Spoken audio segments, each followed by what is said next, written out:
Okay, magandang umaga mga idol. Bali, ito yung ating mga istag na sasanayin na sa pakaskasan, no? Dahil meron pa naman tayong isang buwan na mahigit na paghahanda.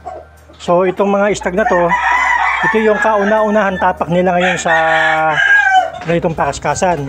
So, ngayon, hindi pa sila sanay. So, wala pa silang idea sa ganitong training, no? So, ang ginagawa ko lang ay ipapakilala ko lang sa kanila kung paano kanilang gagawin. O yan, medyo kumakaskas na yung isa. Kita nyo yung isa, hindi pa niya alam, no? Pero mamaya lang, pagka kumaskas na yan, medyo masasanay na siya. Sa daily lang na ginagawa, masasanay yung manok natin, no? Na kumaskas sila sa ganito. Ito, first time talaga na tumapak ito sa ano, dahil yung kanilang pagkakapungos nasa mag-isang linggo na, kaya pwede na natin silang pakaskasin. Ano lang to, 5 minutes lang sila nakakaskas, subok lang mga idol, sunod-sunod sila. Nang sa susunod sa tuwing umaga na, mga alas 4:30 magpapakaskas na tayo sa umaga. Nang sa hapon, ang gagawin natin ay kahig tapos bitaw. So yan lang yung una. So itong isa, medyo nakita na niya kung paano hanapin yung pagkain, no? Naghagis tayo ng pellet muna mga idol. Ito yung ating mga istag. Naghagis tayo ng pellet at yun ang kanyang hinahanap. Sa ganitong sistema idol, pagka-istag, hindi pa pwedeng pagodin yan mga idol. Hindi pwedeng pinapagod. Yun, kailangan lang muna sila matuto na kumaskas dyan. Ganyan lang muna idol ang ating gagawin. Nang masanay sila sa kasi yung manok natin nasanay lang sa damuhan, tapos sa fly pen, tapos dito naman sa lupa idol, sanay na sila dito, magaling na silang lumakad. Ang iano ko ngayon, ipapakilala ko itong pagkaskas nila sa scratch box.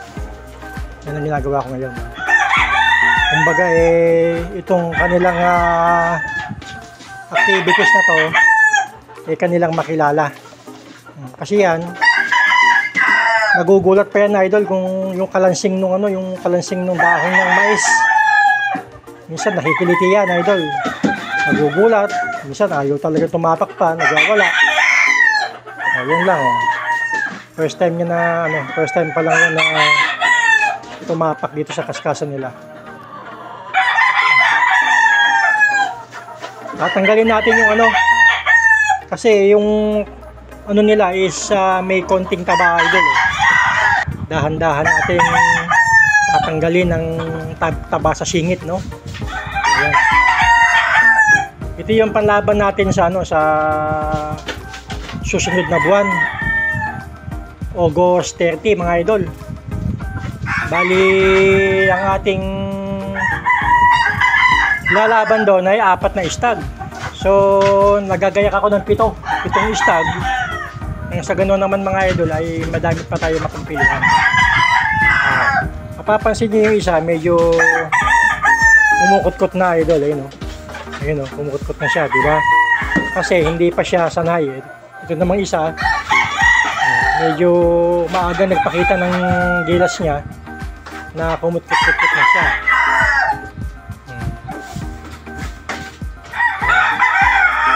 Isa, nahihiya pang kumutkot. Yan idol Ano pa lang to? Pagpapakilala sa ating gagawin sa kanila. Ayan sisimula na siya mga idol Ayan gumagalaw-galaw na yung paa niya Simula pa lang yan. Itong isa, yung brown red natin masipag na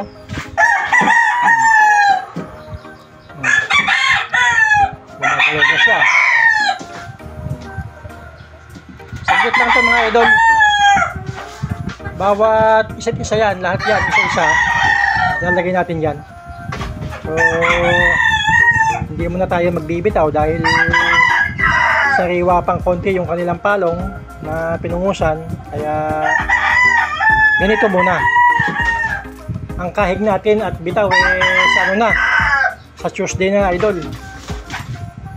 Dapat ito papaliguan na yun eh. Kaya lang medyo pangit pa ang panahon. Kaya ang gagawin na lang natin ay ipakilala yung scratch box sa kanila. Ayan na oh. Kumakaskas na idol.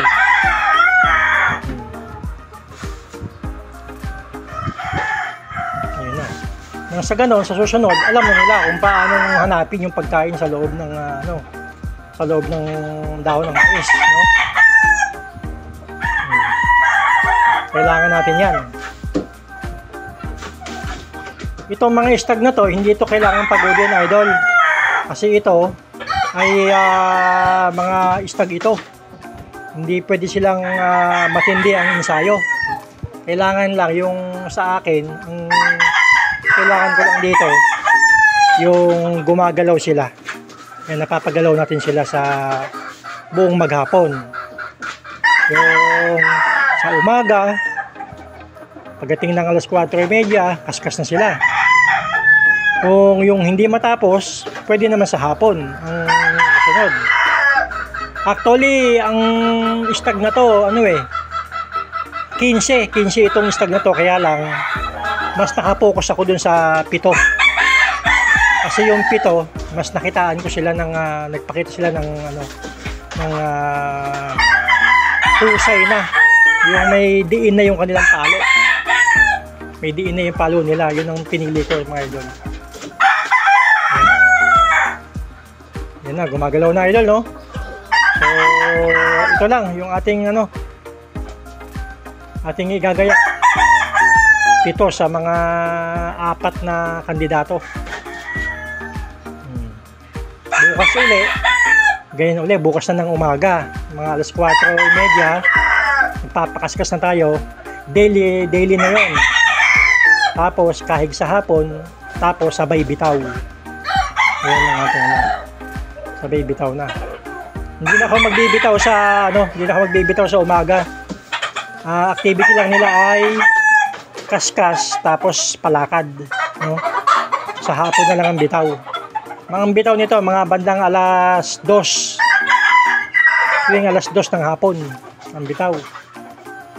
Sa umaga, yun lang. Doon lang okay na, sapat na yun sa ensayo ng ating mga stag mga idol eh. Kaya ganyan yan. Masasanay din ng ating mga stag. Mawawala yung taba sa mga singit nila sa puwit. Tapos, gagawin ko yan mga idol. Isasama ko sa 1 day silang kasama nila yung babae. Doon asawahin nila yung kanilang gustong asawahin. Doon naman sa mga babae idol, pagka nandun sila sa mga inahin natin, yung mga pulit natin na to, ito yung mga pulit niya, mga nagseseksihan ng mga idol, dito maghapon yung stag sa mga sa mga pulit. Ano ang kailangan doon? Bakit ko ilalagay doon sa mga babae? Kagustuhan ko lang idol na yumabang ang isang lalaki, maging macho sila idol. Magiging matapang kasi ang isang stag kapag ka nakakaasawa ng babae. Maghapon lang naman yun idol, okay na. Tapos medyo matatanggal yung konting sapola sa puwit nila kung may sapola.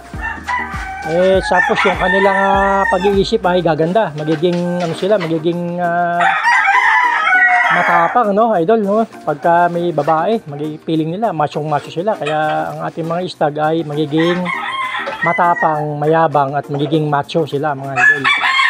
Yun ang reason kung bakit sasabay natin sa ilalagay natin doon sa mga babae.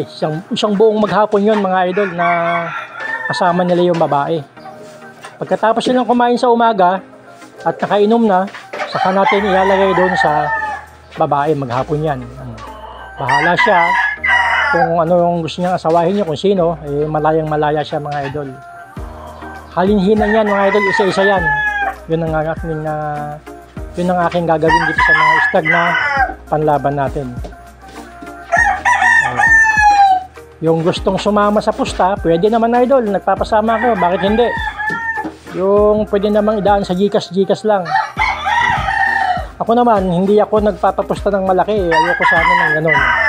Gusto ko lang yung naglalaro lang tayo, passion lang idol. Naglilibang lang, okay na sa akin yung 1,000 magpadala. Ipupusta natin yan. Basta itong mga laban natin, ano to idol, mga naka-video to idol, naka-post. Legit yung ating laban. Ayoko kasing isipin ng mga kaibigan natin dito kasi ito passion lang naman to, hindi pwedeng lamang ng kapwa. Kaya so sa may gustong sumali, sumama sa pusta, pwede. Bakit ba hindi? Willing naman. At yung may gusto lang, i-send ko yung aking Gcash at doon yung ipadala. Di kapag nanalo, di ayos mga idol, no? Pero ito, talagang paghahandaan ko mga idol.